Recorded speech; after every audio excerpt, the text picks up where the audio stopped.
नमस्कार मित्रांनो, मी गावाला आलो आहे 2-3 दिवस झालं.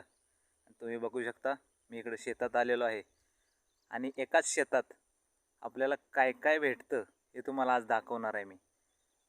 तुम्ही इकडे बघू शकता, इकडे ऊस आहे समोर.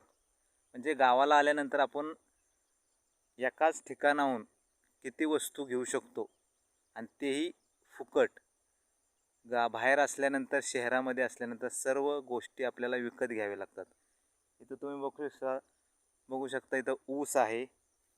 इथं बघू शकता तुम्ही चवळीचे शेंगा आहेत आणि तिकडे बघू शकता भुईमूग आहे आणि तुम्ही पुढं बघू शकता तिकडं मका आहे.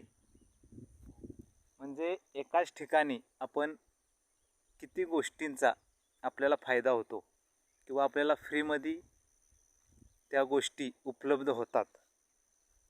ह्या गोष्टीचा फायदा असतो गावाला.